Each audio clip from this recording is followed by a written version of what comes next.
Good evening and welcome to another edition of the Evening Review. My name is Ogito Craig. I'll be your host tonight. And in studio with me tonight, I have the privilege and the pleasure to have Miss Tjuna Daringo. She's a Namibian actress, producer, filmmaker, successful. In fact, you've just recently returned from Nigeria where you represented your film Skeleton Coast. Yes. Tell us about that. Yeah, well, so we were nominated in 8 categories at the Africa Magic Viewers' Choice Awards. Wow.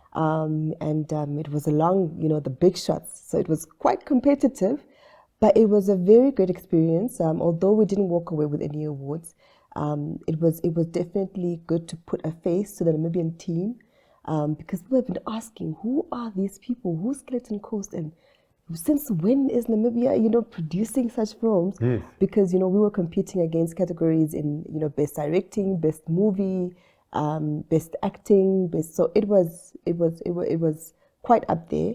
So we represented well, and there was a lot of red carpet moments, so we did that as well. Awesome. And we did some networking, so it was a good trip. Excellent, excellent. And you are also the vice-chairperson of the Filmmakers Association of Namibia. Correct. Yes. In that regard, just recently our new government under our new president has promised a lot more money for the creative arts. Yes. And hopefully also for film. But this isn't the first time that government supports film. I'd just like you to explain to us the setup as it works at the moment. How does the Film Commission fits in, and the Ministry of Information, and then the Filmmakers Association? Okay. Well, so we are working as an association. We are working quite closely with the Namibia Film Commission because we have an MOU with them.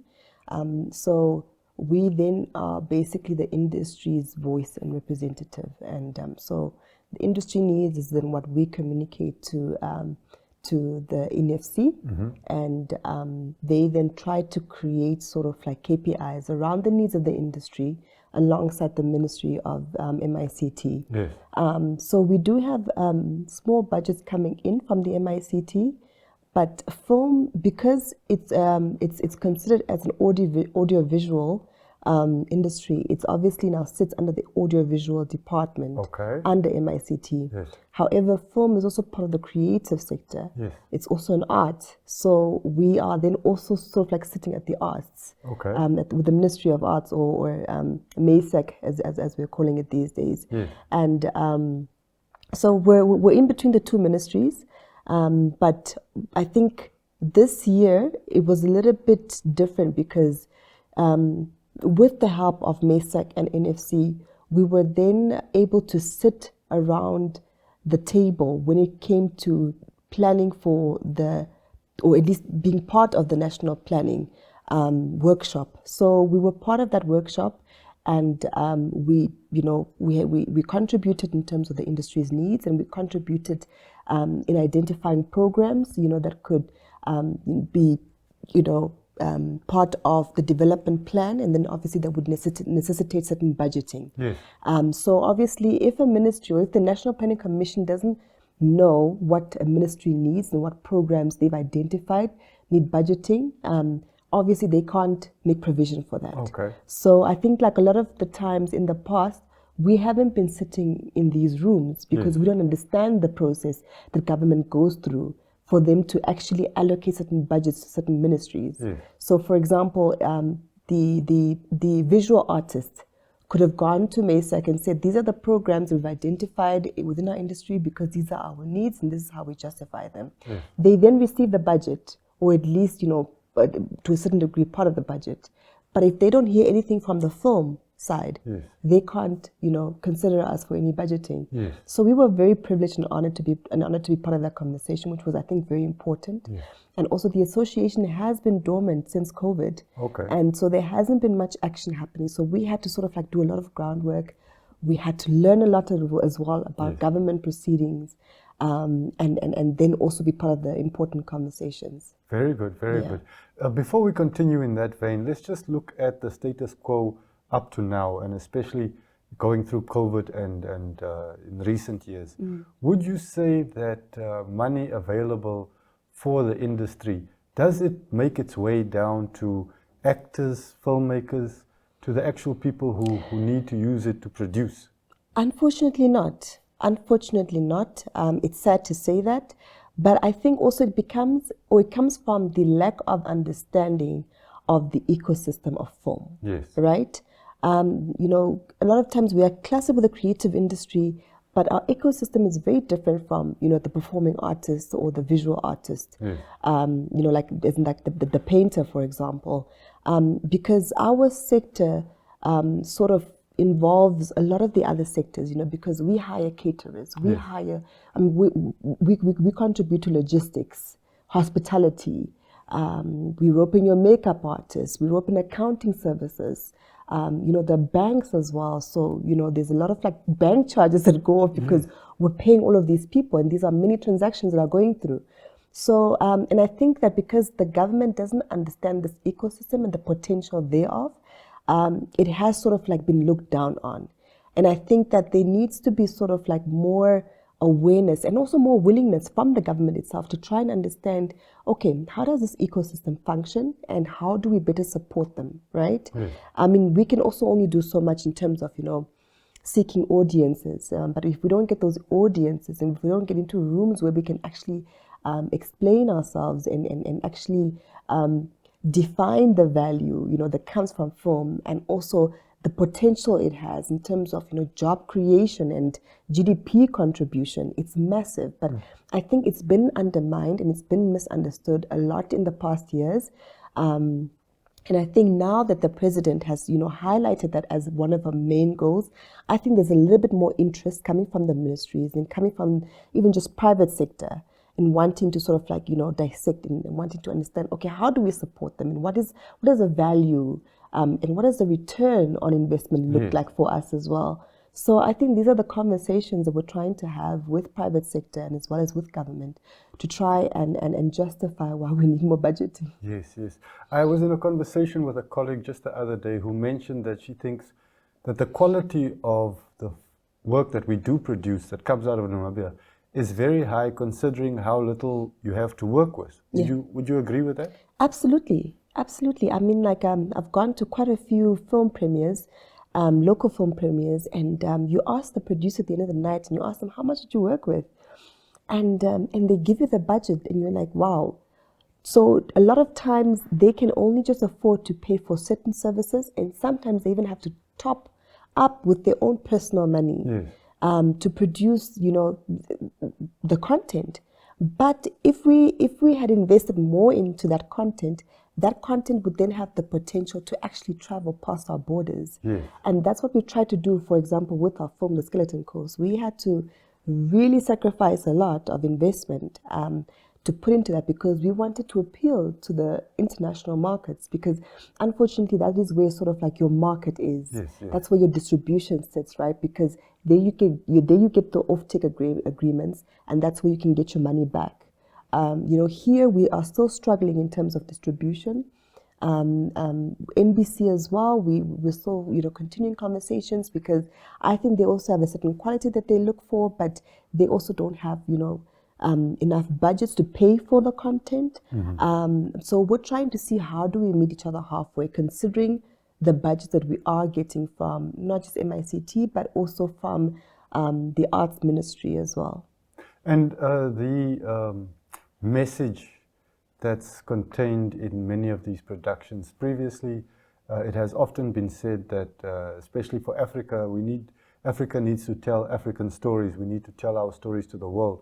Do you think that Namibian productions are able to do that, or are they caught between a rock and a hard place in terms of the financial and the realities that you just have to cater to an international market and say what they want to hear? So I think it needs to be a balance between both, right? Because film is used to create a certain narrative or communicate a certain narrative or even promote certain awarenesses. However, at the same time, you also need to create film that establishes a country's identity, right? Okay. So if we want to sort of like, preserve our identity as a country and to hone in on our past and, sort of create films around our history and our potential, present and future, we need to create content that speaks to Namibian people and that speaks to the identity of a Namibian person. Yes. However, on the other side, there's also the commercial side of things, right? And the commercial side of things is what actually pays the bills. Yes. And it's less of a passion project, it's more of a commercial strategy that you have to then approach, because you then want to sell your product. And if the international market is saying that this is the kind of content that's popular right now, Yes. then you go for it, or you try and create something similar. So if Netflix is saying that right now we are purchasing good film movies, or we want to focus on Christmas or love stories, you try and create content that speaks to that, because you want to be able to sell your content, Yes, right? yes. It doesn't now, I can't now impose on Netflix and say, listen, I want to tell the story, so you better just buy it. Yes. I mean, companies, they know what's working for them. They've got the metrics. I mean, they know, they get the data and they see who's watching what. So if the majority of the viewers are watching a specific type of content, unfortunately, you have to align to that. Unless if it's such a different concept, that's like Wakanda or something like that. I think obviously, you need to make room for one or two, but even those ones require high budgeting. And do we have any success in breaking into those more lucrative markets? Have we had any success? Currently not. I think that while there was Bahu and the Giant, I think at the time Netflix was trying to focus on creating awareness around rhino poaching. Okay. So Florian Schott's Bahu and the Giant was temporarily on Netflix. I see. And they got in there. Other than that, no, nothing from Namibia. Okay. Yeah. And we're trying to change that. Yes, Yeah. yes. And on that note, we will continue our conversation in a moment. But first, this commercial break. Please stay with us.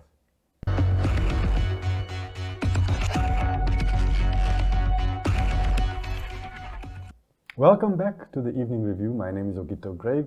In studio with me this evening, I have Tjuna Daringo. She's a Namibian filmmaker. She's an actress. She's an executive producer, and she is the vice-chairperson of the Filmmakers Association of Namibia. Tjuna, just before the break and earlier, we were talking about the opportunity that the Filmmakers Association of Namibia had to participate in the conversation with the National Planning Commission and the national effort to plan the development of the film industry in Namibia. During that conversation, did you guys discuss this idea of a film city? It seems to be the direction in which the money is intended to flow. And I'd also like to get your opinion of whether you think that's a good idea. Yes. Okay. So we were part of, informing policy at the NDP 6 workshop this year. And in that conversation, yes, there was a conversation around the film city. And obviously also because it was part of the SWAPO manifestation, an implementation plan, because I think it's believed to be one of the president's dreams as well, for a film city. So I am also part of a task force at the NIPDB, and they are also trying to seek investment for some of these projects in various sectors, actually, not just the creative sector or the film sector. And we were discussing it, and I had a bit of a different opinion about it. I think that long term, it's something that one can work towards. But I think like right now we've got other pressing issues where we need to be starting at. Okay. Because I wouldn't want us to end up in the next 2 years or 3 or 4 or 5 years end up with a white elephant. So I would rather focus on capacity building and create certain incentives for post-production services, because I think that Namibia has got great potential, using the technology that we have right now and using, AI tools. I think that we would be able to sort of, export our services online. Okay. And if you invest in the capacity building of your local talents, and your local professionals, even in the film industry, I think that the returns might be greater and more, more they'll be realized sooner than later. I see. As opposed to, sourcing funding or investments for a city that could cost billions of dollars. So, and I think that NIPDB, they did say that, yeah, maybe it is something that, we could look at, sort of like long term, but obviously the groundwork needs to start now. Yeah. But I would, rather focus on, really establishing treaties with other countries where we can have exchange programs, with other countries where, our filmmakers can actually go and practically, get experience and exposure and training. Because once you bring those services back to the country, you can now participate in international productions when they come and film here. Yes. So, for example, we couldn't really participate in the filming of The Mummy or Mad Max when they came because we just don't have the capacity. Okay. And we also don't have the exposure in terms, operating certain cameras because we've never been exposed to these cameras, right? So I think that those are, lower hanging fruits as opposed to a film city. What do you think about the centralization that is inherent in the idea of a film city? I mean, we're a vast country.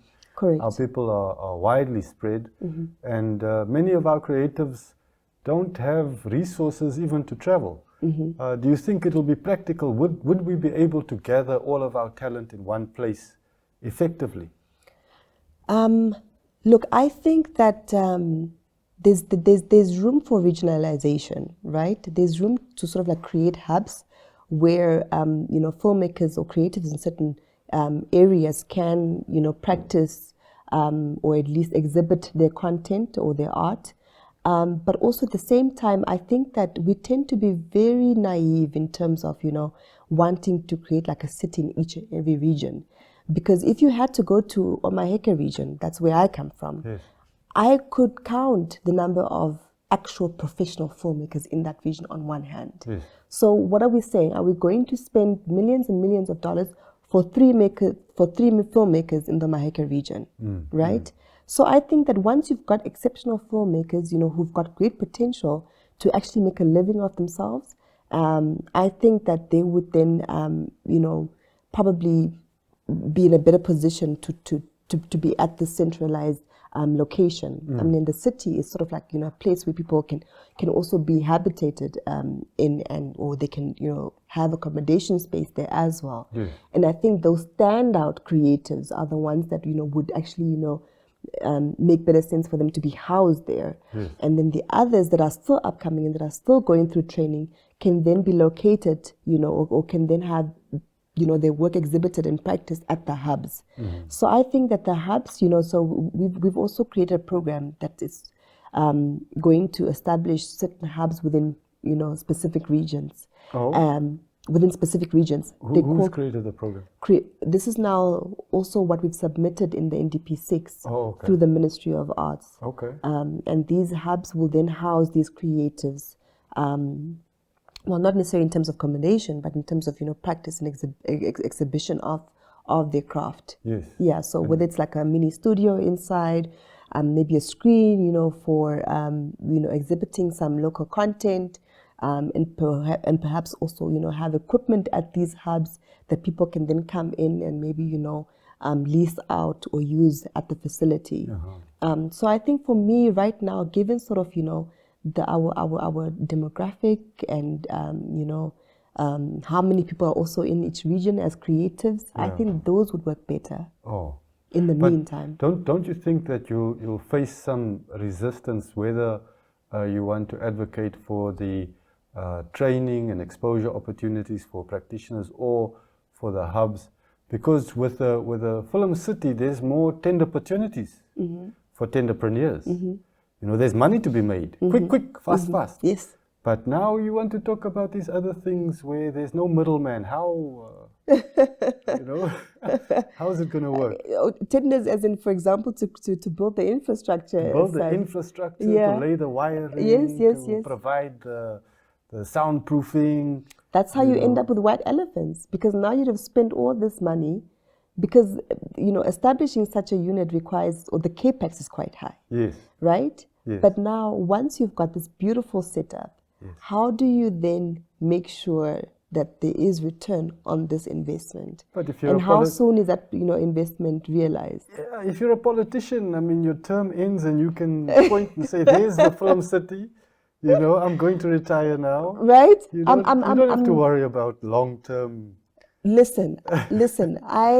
I will dare to say that that is not the president that we are serving, and I will also dare to also ask to have an audience with the president, Okay. and actually maybe get into these conversations a little bit more, and have her tell us what is the plan and how can we assist, Yes. because I think these conversations are not happening often enough, because at the end of the day, you don't ask the government what they can do for you. You have to ask the government, what can I do for you? Yes. How can I aid? How can I assist? Because I believe that it's not like a lateral, leadership or type of leadership. I think it's an engaging type of leadership, and I think she's trying to be engaging by involving all of these other institutions. But I also think that there is room for further conversations and enlightenment. I think it's very important to be part of the conversation. On the ground, at least. Yes. Although I think that if you look at our lawmaking process, for example, there's often a mandatory consultation phase where inputs are gathered.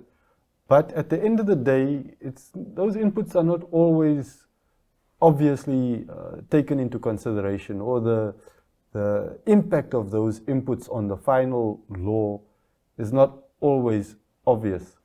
But I think that if you want to insist that the end result should look a certain way, you do have to participate in creating that end result in the process. Absolutely. And just in terms of that, I would like to ask you, do you have an idea in your mind how you would imagine a utopian Namibian film industry to look? What do you see it like in your head? So earlier on, I spoke about post-production services, Yes. right? And a lot of countries, they look at the landscape, and they then look at, okay, so how do we make this work? So just as an example, we've got South Africa next door, right? Yeah. They're producing a lot of films.